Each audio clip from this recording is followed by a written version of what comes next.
Welcome to Asenso Tayo Leaders, where we bring you real stories from leaders like you so you can lead with more clarity, direction, and confidence. Welcome to the Asenso Tayo Leaders podcast. I'm Michael Back, and I'm here with Maria Asoro, and we are introducing part 2 of our wonderful conversation with James Thompson from WorkPod.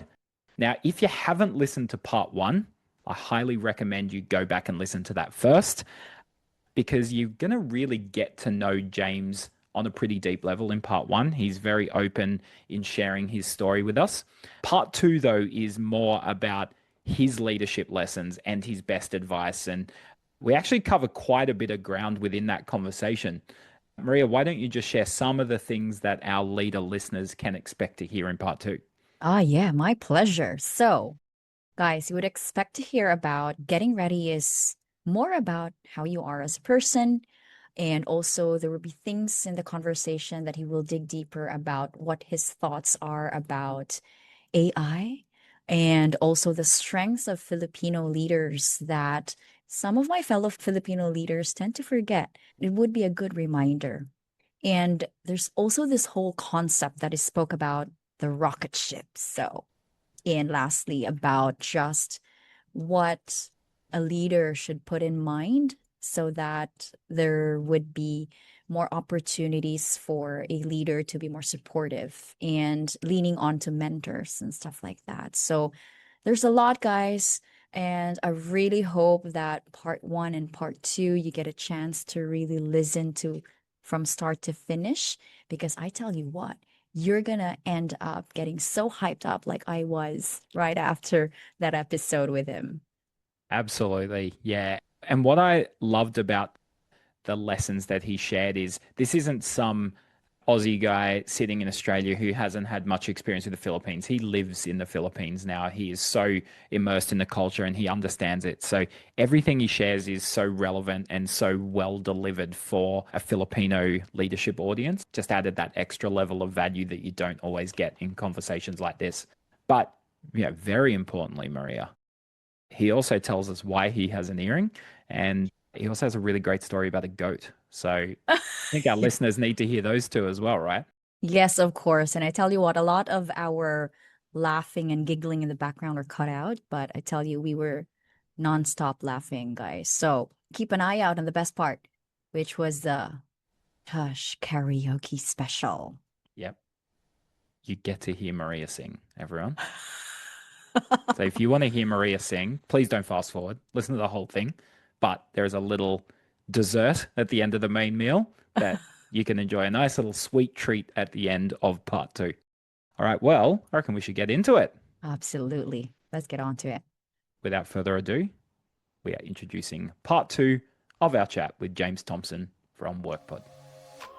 The common denominator of your story, you mentioned about jumping ahead, doing something that might not necessarily be a plan, but you just live by the moment. And you seem to have jumped into different situations. Probably there were uncharted waters and you had to figure things out as you went along. And one of the things that came out of our recent leadership masterclass with the team was a lot of the internal team, specifically leaders at 5Up, were saying that they're struggling in that aspect of leadership and they're waiting to be ready before they take action. We'd love to hear your thoughts on that concept, of what ready means and how you kind of like navigate situation that feel very unfamiliar and perhaps intimidating, especially for us. Filipino leaders attack things differently. So yeah, I'd love to hear your thoughts on that concept about what ready means. Well, sometimes you're never ready. Things can come out from left, right. I think the thing for me is that these numbers stay in my head about research, that you are as a person 15% technical skills, and then the other 85% is who you are, and who you are and your aptitudes and your qualities, your values as a person, and what you represent, and the important place that you play in any organisation, be it commercial, not-for-profit, family or whatever. The critical thing about how you get along with each other to make improvements. to make something that there is an issue, there's a problem. How can we get along to be better? I used to talk to my children about porcupines. You're a little kid and you can have these spikes that over time you want to smooth that so that you become a nice crystal round ball in your personality. It's not to say you give up of yourself.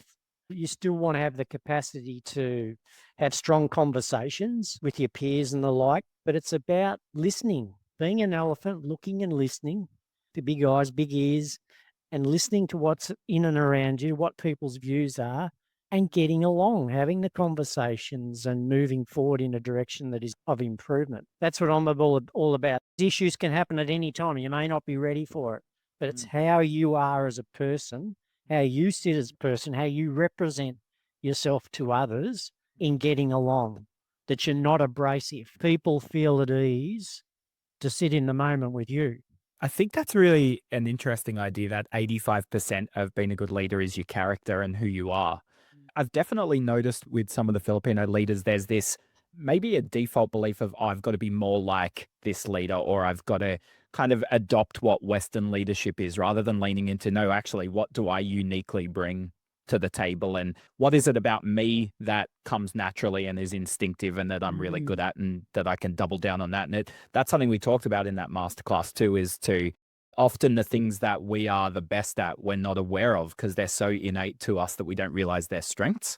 And one of the exercises we ran through was getting people around you who know you to actually comment on what your strengths are, because often they're things that we haven't realized as strengths. I'd be interested in your thoughts on, with leaders that you've worked closely with in the Philippines, what are some of the common denominators and the strengths you've seen across Filipino leaders that perhaps they may not be aware of, that put them in a different category and maybe give them an advantage over Western leaders? Well, certainly that care and empathy. I think in the Western, well, I'm very much generalizing here, because there's certainly been a move like years and years ago. Empathy and care would have been seen as a weakness. Yeah. But there's that innate care and empathy and thought for others in leadership in the Philippines. So true. Yep. And that's something that the Western world is learning from. The decade of opportunity for the countryside in the Philippines, the Philippines effectively being like the global neural center of the world, and the empathy and care, like we see across the world today, there is just so much angst and anger, fighting, killing. The empathy and care that the Filipino can provide in this global neural center of the digital world, I just think is enormous. And it's something that the Western world, I think, in this whole sense of, sitting in the moment, care, empathy, and you can achieve greatness through that. It's not a weakness. And the opportunities to actually improve yourself, enormous. It was actually a question I was going to ask you at the end, but I think it's something I'd like to bring up the list because it's the perfect time. I think we're all, and no one has the answers, right? But we're all in this situation at the moment where AI is coming and it's replacing so many of the things that people used to get paid to do. And so there's this big kind of question of, what does the future of work look like, and what should we be doing now to make sure we're indispensable, or that what we bring to the table can't be replaced by AI? Obviously, there's an element to which we've got to work with it. But, essentially, like, I think a lot of people are asking, like, what are the things that are going to make sure that in 10, 15, 20 years' time, I'm still going to be relevant? So it's a big question, but I know you've done an MBA, but like, if you were designing an MBA now for the leader of the future, and there was some really important skills that they needed to have, I'm guessing care and empathy would be something that you'd be putting front and center of that course. But what other things do you think leaders should be investing in now to make sure that they can continue to lead in the future? Creativity, and we talk about values, but very much purpose, values, creativity. And I look at Cody. Here's a young fellow that had no world in business. He drew this drawing when he was a 3 or 4-year-old, and mum and dad, we actually framed it and gave it to him in latter years. He was a great artist. And Cody, in his life, he went through, and he didn't really know what he was going to want to do. He went through, did graphic design just to get the course, just to get the certificate, the diploma degree at the end. But because his creativity doesn't see boundaries in anything as an entrepreneur, it's just a world of opportunity to Cody. it's like the universe. It's just endless. If I were designing a course, back to your question, Michael, as an MBA, the creativity would be at the top of the rung. Certainly, you've got to have your fundamental tools. And that's the great thing about education, because it provides anyone and everyone with opportunity. Really education opens your mind. Absolutely. I think a lot of people who hear the word creativity go, oh, my brother's a musician, my sister's an artist, I'm the uncreative one in the family. But I just get a feeling you're talking about something different with creativity. So, Yeah. what's the James Thompson definition of creativity, particularly for a leader? There's a basic foundation of education and tools that your people have in their kit bag. Explode that whole view of creativity and how we can actually improve the world. So it's not like thinking outside the box now. There's no box to begin with. Wow, I love that, Maria. That's very powerful. And I think if I look at Cody and I look at Danielle as business owners, I think it could be easy for the people in each of those businesses to go, oh, they know exactly what they're doing and we just need to follow along. Whereas I think they'd be surprised at how much it's like, oh, we've never done this before. We're making decisions every day and we don't really know where this is going to go. We just know what we're committed to trying to achieve. And broadly speaking, the direction is somewhat clear, but the how we get there is really up for grabs. And that's where creativity comes in, is that it doesn't matter what role you have in the business. There is a small or big problem that you can help solve that's going to get us closer to where we want to go, right? Since being involved with the business started, I joke around about the rocket ship. We're all on this rocket ship. We're hurtling through the stars and landing on different planets. And I try and bring things back in a very fun way about us and what we're doing, because you can appreciate going from 0 desk jobs to one point in time to 1,100 4 years later, and people just being scared to death about how in the heck are we going to get to 10,000. The fact that we actually spoke about this senior leaders at one meeting, and Bill Winter, Michael, you listened to one of his podcasts that I was on, spoke to me. I'll never forget, Bill said one day, it's often times where you need to just to stand still, turn around, look down the lane you've just come and see how far you've come. Again, just standing in the moment, turn around, look around, all the 5 elk people, all of the work pod people, and see how far we've come. Now, how did we get here?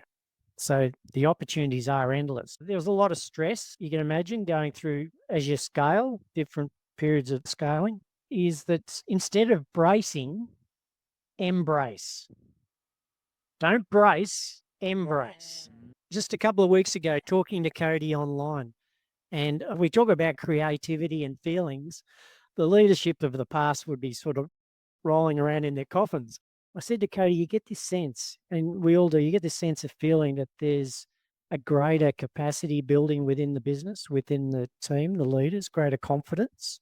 So we've come this journey from when Cody started off with 50 desks at his web development business where WorkPod was born, to now 1,100 team members across many clients, that there's this greater feeling, well, wow, we've actually achieved this. So we've come this 10% way, and look what we've done. We can certainly achieve Vision 10,000. Yeah. In fact, there's a bigger, grander vision outside that the owners haven't talked about publicly, but it is eminently achievable. So again, back to this thing, there's no boundaries. It's the universe. It's endless. So yeah, don't wait to be told what to do. Join this rocket ship with us and embrace the chaos of it all and help us figure it out as we're hurtling through the atmosphere. Yeah, that's where the magic is.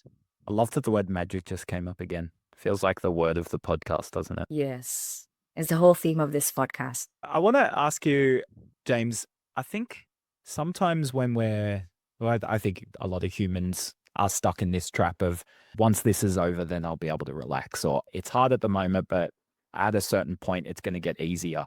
Does leadership ever get easy? Does leadership ever get easy? It's a good question. I think the word that comes to me straight away is, this might sound silly, but it's contentment. Contentment in yourself. It's a bit like happiness. Happiness can be fleeting. Yeah. It can come and go. The issues we have with humans, particularly elite sports people and the like, even artists that people perhaps glorify, they can go to these real highs, but then unfortunately so many of them can go to the real lows. But I think that the aim for all of us as human beings in leadership, whatever we do, is contentment. So to be a good leader and a reflection to others, I think you and yourself have to be content. So how do you get to that point? Because, if you're a leader and you're feeling out of your depth, and we've talked a lot about imposter syndrome internally, this feeling of, oh gosh, I'm so underqualified for this and I can't let anyone else know, and it's just that I think that idea of contentment as a leader would be challenging, particularly to young up and coming leaders, because they're feeling so their comfort zone, like they don't know what they're doing. What's the path from where they are to that feeling of contentment? The support of mentors in and around you, particularly the young age coming through, is so important. Like we talk about in work about buddy systems and things like that as you're growing up. And I think if you do look back, you've actually perhaps unknowingly had these mentors and support, but that is so critical. It's just like the germination of a plant coming out of the ground. If it doesn't get watered, if it doesn't get fertilized, it's not going to grow.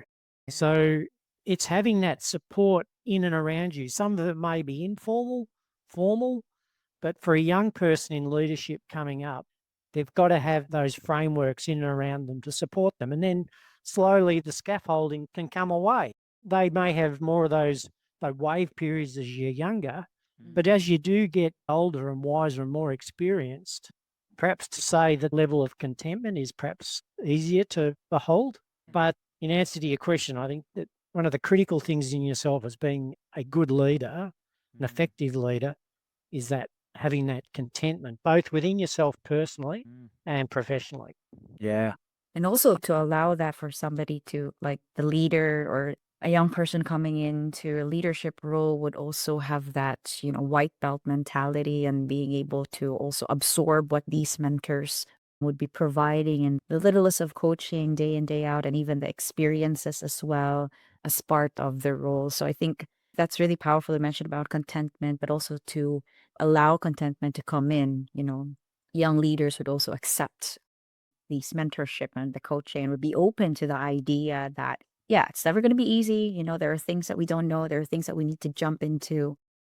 But then again, it's, you mentioned it's embracing. It's not just bracing yourself. Oh, we spoke about this, Becky, about, I mentioned briefly about growing up with all the seasons of Final Destination, stuff like that. And sometimes you resort to thinking about, oh my gosh, what if I'm not be able to deliver? And all boils down to imposter syndrome and stuff like that. But really, you're right, James. Like it's being contented, being so sure and solid about yourself so that you can then showcase a more genuine version of a leader. Another key word starts with C too, compartmentalization, compartmentalizing things that in your own personal life, your professional life, you have issues. We're all going to have issues. That's just life.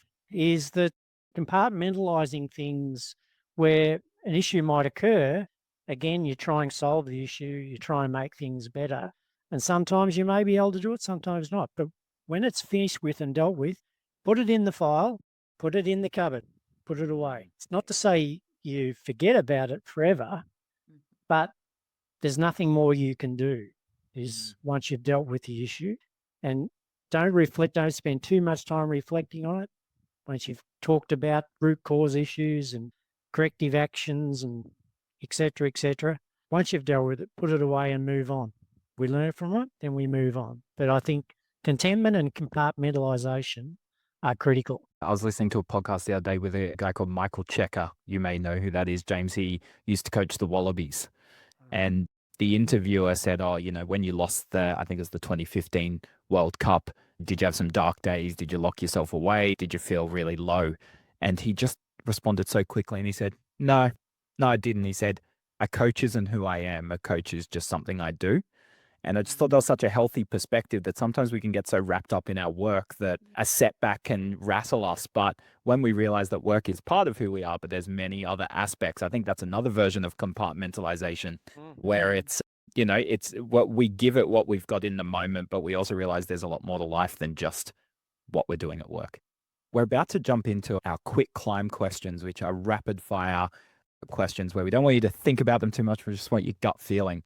But where I think I'd love to end the main part of the conversation is you mentioned the importance of mentors.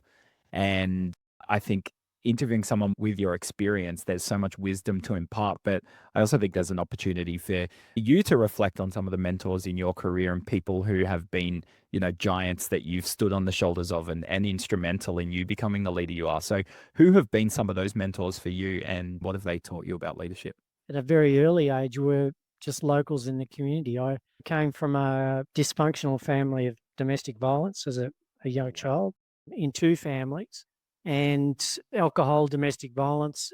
And this will probably ring bells of truth in the Filipino community, just embracing community support. But I very much had great mentorship support and all informal, just from the local community who would actually look out for me as a young person in the community and actually always be available to talk to and provide advice to and the like. And I just felt such that level of comfort living in that community because the community members knew the situations that we're involved with. And, I had sort of second families as such.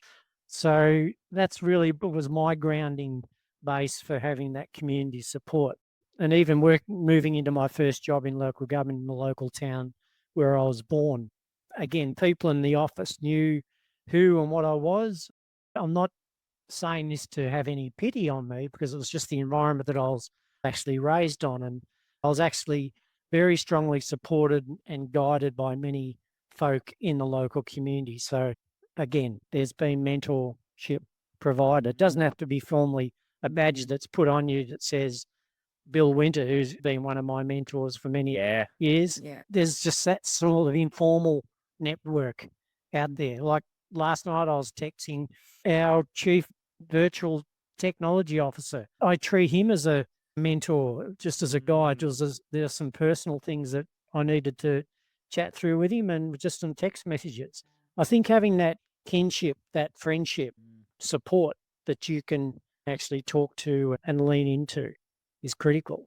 As I said to the leaders at our first exclusive managers club meeting, again, it's not me being up here as the temple on the mount.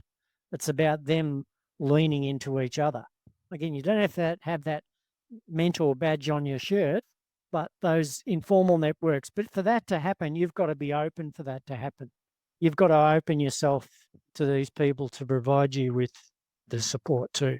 I would also add to that, and I think this is a really nice way to bring us back to the start of our chat, is you've also got to be present and in the moment enough to see what wisdom and advice and lessons you can take from the people around you. But if you're constantly thinking of what's next, or if you're sitting in the lunchroom and you're eating really quickly and not talking to the people around you because you've got to get back to work, you're missing those opportunities. Yeah. So I'd say something that I'm guessing about you is because of how much you're in the moment. That's why all of these mentors open themselves up to you as well. Well, Maria, I think it's time. Yeah. For a quick flying questions, James. Well, I just want to spring something on you, Maria. I have 3 bonus quick fire questions that I haven't added to the list. So take James through the first 5, but then I would love to jump in with 3 at the end. Okay, first question, James. What's a big mistake you've made as a leader and what did you learn from it? Big mistake. Well, young and impetuous. So get up and go. You've got all this buzz of energy. You can imagine as a mid-20-year-old and wanting to do things yesterday and then racing down and out to do. Look, there was many instances when I was young in leadership and the fundamental thing was there. And some of them succeeded, some didn't. Some of the reasons they didn't succeed because I didn't take the people with me. So being more consultative, embracing other people's ideas. Lightning's coming out of the jar. It's not staying in the jar. But yeah, that's what I'd say to that question. And second one, what's a surprisingly simple leadership tip that actually works? A leadership tip that actually works. Listening. Yeah. Love that. Actually sitting down and listening. All right. Third question. What are you trying to get better at? Even if sometimes you're still trying to figure things out. This whole being in the moment, I'm trying to get better at. I'm not perfect at it because I think the longer I've gone in my life, actually, when I think about it, it's actually coming a full circle because the times I felt most at the moment was when I was a really young boy. I used to take my little dog up to the back of the farm and just chase rabbits. But I remember one morning going up in the dark with the little dog and just sitting on a stump in the moonlight and just so much in the moment. So trying to be more in the moment as I'm going through in my rocket ship through life, that is to get that level of contentment. There's a place in the Philippines called the Cuckoo's Nest Eco Lodge. I've been there a number of times, and going there and just sitting in the chair as the sunset's going down and just watching the sun slowly come down and the water hasn't got a ripple on it, just being in that moment of contentment. Gosh, I want to go there. It sounds fantastic. You should, Becky, your next visit. Okay, James. And when things get tough, how do you respond? Calmness. You've got to be calm. And this comes back to the level of contentment that, like, you can imagine the 5 Elk office is on fire and the leader is running around screaming. What do you think that's going to do? And last one for me. If you could give one piece of leadership advice, James, to your younger self, what would that be? Take your time. You've got lots of energy there, but just take your time. I actually put the call out to a few people to see if they had any questions for you. And someone in particular had 2 questions that they wanted me to ask you. The first one is, what's the story about your earring? You haven't been talking to Cody, have you? I can't reveal who's sent these questions through. Well, the story about my earring. Actually, can you see it now? Oh, wait, is it your left ear? Did I? Yeah, left ear. Yeah. Yeah, okay. Oh, yeah. Okay. If there are people from Australia listening to this, I'd be having a fright that James is wearing an earring. Last Christmas, the theme that the staff came up for our Christmas party, the WorkPod Christmas party. So this is all the virtual assistant, all the virtual professionals. So it's all our client staff. And I think we had 500 or 600 people. It was fantastic. Great night. And it was crazy rich Asians. That was the theme. You've got this silly Australian like me who's got to dress up as a crazy rich Asian. So I dressed up, and as part of that, I had the white pants and I had the black, white, light speckly shirt. I had this jewelry, great big jewelry, and I had a big cross. Cody said I look like a pastor in a church. And then I had the gold rings that I had on both hands. And it was just something that someone said to me, a green earring would look like or something. I mean, anyway, Robinson's Mall here in Doomageddon, one weekend before the Christmas party, I rocked up there, and so it was only intended. When the lady put it in, she said, "You've got to have this in for a week, otherwise you risk infection if you take it out." So it stayed in there a week, and then I had some staff and team members at the party saying, "How good it looked." It's just stayed. So it's part of me now, Michael. It actually brings up something that Maria and I were talking about before the chat, and I'm leaving the quick climb questions temporarily because something that Maria really admired about you, and through this chat, I can definitely see what you meant, is that you don't have work James and personal James. It's just kind of one James, and it feels like you've got this authentic expression of yourself that doesn't, yeah, it's the same in every situation. Which I think, again, for some younger or even just, leaders, that's a challenging idea that they feel like they need to be a certain level of serious or professional, or that it would be unprofessional to do things like that. So is that something you've always had? Is it a bit of the country boy, you've just never really taken yourself too seriously and you've always been authentic? Or is that something that perhaps has changed in you over time where you've just become the one version of yourself? It's interesting you say that, Michael. It brings up immediately to mind when I was going through doing my Masters of Business Administration at the Melbourne Business School. And there are 30 of us, and through the whole 16, 18 months, we're through this fast track program. We're in syndicate groups. Anyway, we're in this particular class unit, and we had all these like Meccano sets and sticks and things. And we'd been in the program, I think, about a month, but we're asked in the syndicate, for each syndicate, each team member had to build the personality of the other person from the Meccano set and sticks and things. Anyway, the one chap who was elected to do me, he got 2 sticks and he stuck one into the hole. There was one stick up, and there was another stick across. It was like the crucifix. The lecturer came to my time for him to describe me, and he said, because other people had drawn this complexity of personalities for these other people around. Here I was, 2 sticks. Yeah. And the lecturer asked the guy, said, "Why have you presented James like that?" And he said, "Well, what you see is what you get. WYSIWYG. Filipinos perhaps don't know what WYSIWYG means, but yeah, it's Australians, we call it what you see is what you get. And we've all got our own spirit, our own energy, our own being. I think that just represents who I am. It's, I've been framed and formed by my environment around me, and I've spoken a little about the domestic violence, but I don't look back at that with any pity. In some respects, it was perhaps a gift to me. It's helped me in many ways in life, just the resilience and things. So I'm not pretentious. I don't. And we talked at our exclusive managers club about leadership styles and the theory of, the many leadership styles that are out there, but we all wax and wane between each of them depending on the circumstances. But yeah, and I spoke to the group about what I see as important is being real as leaders, being authentic, being genuine, and don't be afraid to be vulnerable. Don't be afraid to shed a tear. So you've got to lead by example, right? Exactly. Glad I asked that question. That was a really, really beautiful answer. So as I said, special guest contributor to our questions has another question that he would like me to, or she would like me to ask you.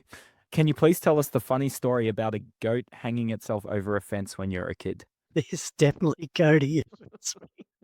Well, I was in the town where I was raised, where I was born, and I was actually the second family that, I was a 17, 18-year-old, well, 18 because I had my driver's license, so I had wheels. So started this job in local government, my first job. And again, I literally, when I left one night, put all my clothes in the car and where am I going to stay? So I got a little bit of money because I've started work. So I went and stayed at the local motel in town. And then I went into the office. And again, we talk about mentors, supporters, and one of the staff, people obviously knew what had happened, found out through the local networks in town. Anyway, this building inspector who had a partner, he lovingly invited me to actually rent a room in his house. So I stayed in that couple for some months until I got myself together and I rented another property. But coming back to the goat, this couple had this goat, and the goat used to jump up on my windowsill. Coming home from work, I drive around the corner because I detested this goat because the amount of noise it used to make and keep me awake at night. Anyway, here's this goat because it was on a chain. It was a wooden fence, and you had the planks of the fence, and you had 3 points where it could actually jump to get higher on the fence. Anyway, it got right to the top plank, obviously, but there was only probably 3 or 4 inches more planks at the top, and it had gone over the other side. Here's this goat hanging on chain on the other side of the fence as I've driven around the corner. I thought, no, should I leave it there? No, I've driven in, quickly grabbed the goat, it was still alive, and put it in the yard. So, yeah, that's the goat experience. Gosh, yeah, goats, chickens, ducks. Could start a zoo. Maybe when we get to meet you over a beer, you can tell us that one. The last question, and this one's actually from me. Something that Maria said she really loved about you was that you've jumped in headfirst into the Filipino culture. You're not holding yourself at arm's length. You're embracing it. Even noticed in your email, you use the word umping, which means take care. Like, yeah, you're really getting amongst it. And something that became very apparent to me very early on in my Filipino adventures is that one of the love languages is music. And so to finish off our questions, I just want to ask you, what is your go-to karaoke song? Actually, I've done karaoke a couple of times, and what I will say, because it comes to my mind, Little Red Caboose.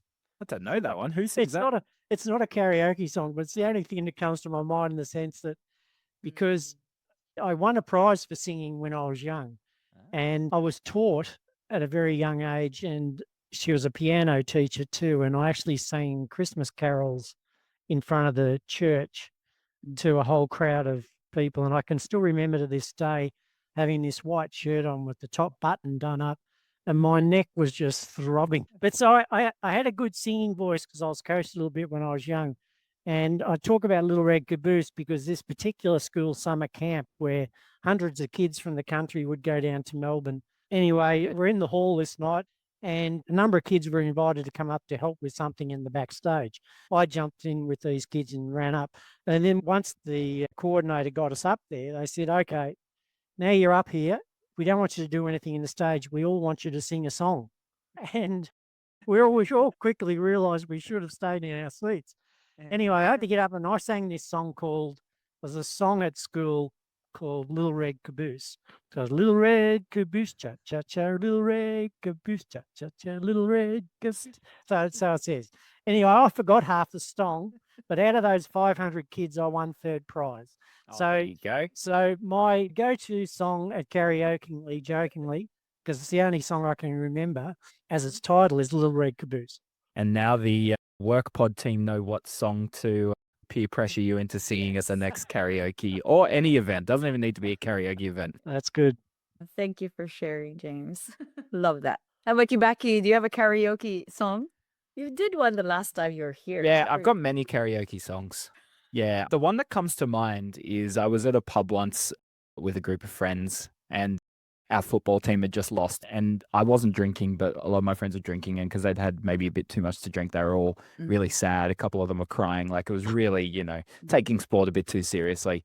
And I decided that my opportunity in that moment was to do a karaoke song and change the mood of my friends. So I got up and did a song called Tribute by Tenacious D, which it's a bit of a comedy song and it's got a bit of different voices and theater in it. And so I just got up there and I just gave it hell. And it was just one of those moments where I don't have a very good voice, but because I kind of gave it everything I had, I got a standing ovation from the pub. And it was one of those moments you're like, I'll never know what it's like to be a rock star, but I just had that little glimpse into what life would be when you have a bunch of adoring fans, and that stayed with me. So yeah, I'm going to say Tenacious D Tribute is. Okay. Probably I would imagine it was with a crazy dance. Comes with a crazy dance. Oh, yeah, a little bit. In that song, there's like a devil character, and it's sung by Jack Black, the actor Jack Black. So it's a very Jack Blacky song. So yeah, it wasn't too hard for me to channel that energy. What about you, Maria? What's your go-to karaoke? Oh, I don't know if you know this. Evanescence, Bring Me to Life. I love to scream. Yeah. Oh, gosh. Having two boys, James, you'd always scream every morning to keep them dressed. You've done your 10,000 hours. I loved how James gave us a couple of lines of Little Red Caboose, but Maria, it doesn't sound like you're going to give us a couple of lines of screaming Evanescence. So it goes, bring me to life, wake me up, bring me up, Well, wake up. Yeah. You saved me. call my name and save me from the dark. Ah, that was great. Oh, wow. Fantastic. I'll have karaoke soon, James, for sure. Yes. With Becky. What a note to end on, Maria. Yeah, that's fantastic. Literally a note, a musical note. Definitely love that. But James, thank you so much for giving us your time, but also your energy. It's been such a pleasure to unpack your journey and your lessons and your wisdom. I think, you used the word impart during our chat, and it has been such a blessing for you to impart so much of what you know and understand to us. And I think more than anything, thanks for being such a shining example of what authentic leadership can be like, where you're just yourself and you're not trying to be something you're not, but also heart-led leadership. You said that that's something that the Filipinos comes naturally, is that care and empathy and that love.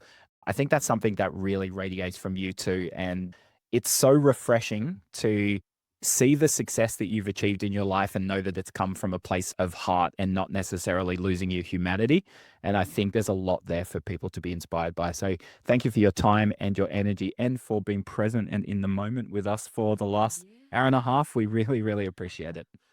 That's great. Really loved my time with you, Michael and Maria. It's a pleasure. Thank you so much, James. Thank you for saying yes to this, even though I just briefly said, hey, James, can you join our podcast? So thank you so much. Thank you for everything you have shared with us today. I know our audience will really appreciate it too. God bless. Thanks, James. Take care.